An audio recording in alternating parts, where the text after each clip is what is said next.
Longpo, what are the consequences for people who like to rejoice in merit and people who like to rejoice in sins?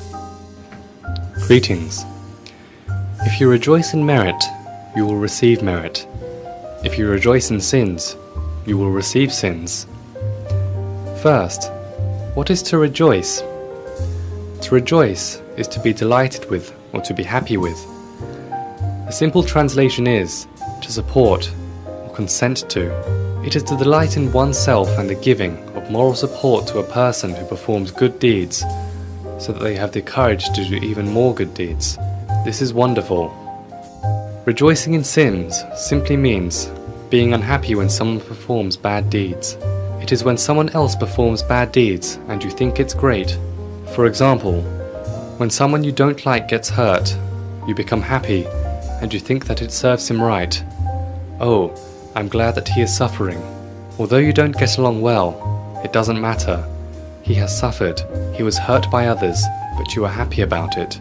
This is rejoicing in sins, but you have a chance to receive those sins too. This should be clear. Let's look at this at a deeper level with an easy example.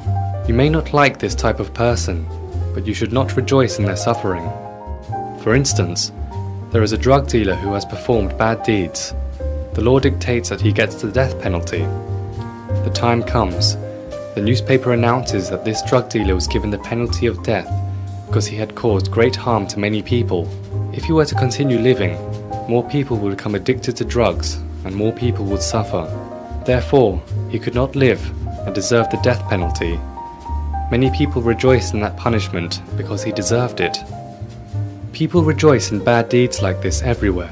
When it happens, people all over town rejoice. When the drug dealer was sentenced to death, people all over town rejoiced in it. They did not know that they were rejoicing in sins. They were happy with killing a person. They were happy that someone was being killed.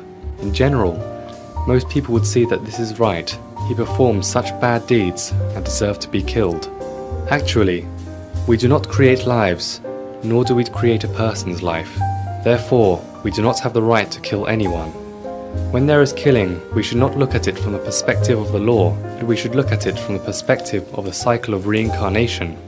No one has the right to kill anyone. When there is killing, there are bad deeds. When we rejoice in that bad deed, we will receive the bad deed as well. Why do we receive this bad deed? It is because as soon as we are delighted with the wrongdoing, our mind becomes cloudy. We probably remember that when our mind is cloudy and not clear, hell is the destination. The person will go to the place of suffering. Therefore, when someone rejoices in bad deeds, that person's mind is cloudy. Furthermore, it indicates that our body cultivates the lack of kindness.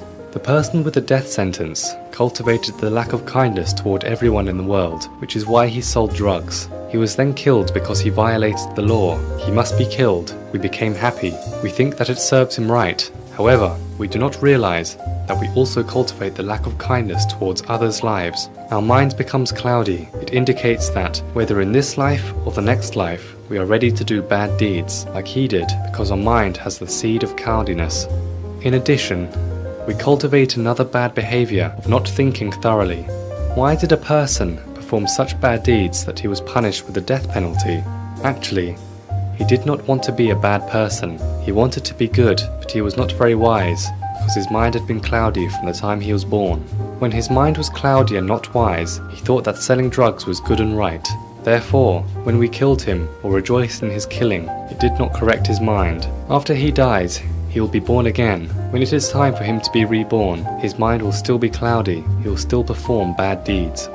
In order to prevent him from performing the bad deed of selling drugs, we need to teach him and correct his behavior. He needs to know about merit and sin in this lifetime. This is just one example, otherwise there is no point. He has not corrected his behavior. He will still be a bad person who will just feel satisfied and gain bad karma. Therefore, do not rejoice in bad karma. Do not do it at all. Sometimes a massive disaster occurs. A person who has attained a high level of Dharma checks on the massive disaster. Some people who died in the group were people who had killed others. Another type was people who rejoiced and encouraged the killing. When the time came, they died together. This is the retribution of rejoicing in bad karma. Therefore, Do not rejoice in anyone's bad karma.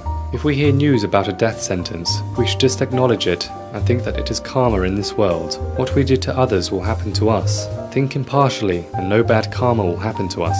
On the contrary, if we know someone performing good deeds, we should quickly rejoice in their merit. Our mind will be open and filled with delight. We will have the courage to perform good deeds as well. The person you rejoice with will have the courage to perform even more good deeds. We will both have more opportunities to perform good deeds together in the future. Whether in this lifetime or the next, we should use our merit to continue making merit. It is this situation that we should rejoice in.